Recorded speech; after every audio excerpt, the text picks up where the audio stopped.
Hi viewers, welcome back to our channel crazy fellows. ఇప్పుడైతే ఇంట్లో 4 ఆలు ఉన్నాయి. సో ఏమైనా కర్రీ వెరైటీగా చేద్దామని చెప్పేసి, పండగల సీజన్ కదా, కొబ్బరి ఇంట్లో బాగా ఉంది. అందుకని కొబ్బరి కాంబినేషన్తో ఆలు కొబ్బరి మసాలా కర్రీ అయితే నేను చేయబోతున్నాను. సో ప్రాసెస్లోకి వెళ్ళిపోదాం. ముందుగా ఫస్ట్ అయితే నేను మసాలా ప్రిపేర్ చేస్తున్నాను. అందుకోసం స్టవ్ ఆన్ చేసి బాండి పెట్టి దానిలో ఒక స్టార్ అండ్ చెక్క, మిరియాలు, ధనియాలు, జీలకర్ర వేసి మంచి అరోమా వచ్చేదాకా మనం ఫ్రై చేసుకొని పక్కన తీసి చల్లారి పెట్టుకుందాం. ఈలోపు బ్రౌనీ గాడికి అయితే నేను ఎగ్స్ అనేవి బాయిల్ చేసి పెట్టేశాను. వాడికి ఈ కర్రీలో ఎగ్స్ మిక్స్ చేసి పెట్టేద్దాం అనుకుంటున్నా. అండ్ ముక్కలుగా తరుక్కున్నాను నేను కొబ్బరిని, అది పేస్ట్గా చేసి పెట్టుకుంటాము. ఇప్పుడైతే ఒక బాండి పెట్టి అందులో ఆయిల్ వేసి తిరగమాత దినుసులు వేస్తున్నాను. అంటే పచ్చిశనగపప్పు, కొంచెం జీలకర్ర, ఆవాలు వేసి వేయించుకుంటున్నాను. అండ్ దీనిలో నేను ఒక యాలక్కాయ కూడా ఫ్లేవర్ కోసం యాడ్ చేసుకుంటున్నాను.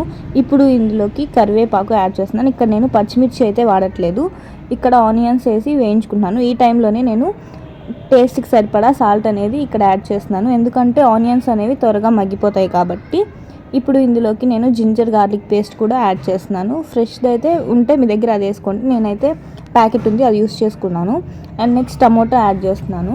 టమోటాలు త్వరగా మగ్గడానికి కోసం ఇక్కడ పసుపు కూడా నేను వేసుకుంటున్నాను.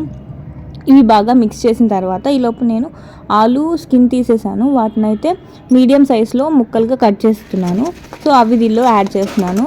మనకి ఇక్కడే కారం అనేది నేను సరిపడా వేస్తున్నాను, పచ్చిమిర్చి వేసుకోలేదు కదా, మీ టేస్ట్ తగ్గట్టు కారం అయితే యాడ్ చేసుకోండి. చల్లార్చి పెట్టుకున్న మసాలాని నేను దంచేసుకున్నాను, ఆ పౌడర్ ఇందులో వేసి బాగా మిక్స్ చేసి కొంచెం వాటర్ పోసేసి ఆలు అనేది కొంచెం ఉడికేంత వరకు మూత పెట్టేసుకుంటున్నాను నేను. ఆలు మనకి ఉడికిపోయిన తర్వాత ఇందులో మనం ప్రిపేర్ చేసుకున్న కొబ్బరి పేస్ట్ అనేది యాడ్ చేసుకుందాము. తర్వాత మళ్ళీ మనం స్టవ్ పైన మూత పెట్టేస్తే, మనం సిమ్లో కొంచెం సేపు పెట్టుకుంటే ఆ ఫ్లేవర్ వరకు మొత్తం కర్రీకి పట్టిన తర్వాత కొరియాండర్ వేసి మనం దించేసుకుందాం. ఆయిల్ పైకి తేలితే మన కర్రీ అనేది రెడీ అయిపోయినట్టే. మరిన్ని వీడియోస్ కోసం ప్లీజ్ లైక్, షేర్, సబ్స్క్రైబ్. మీరైతే కంపల్సరీగా ట్రై చేసి టేస్ట్ చేసి ఎలా వచ్చిందో కామెంట్ చేయండి. Bye bye.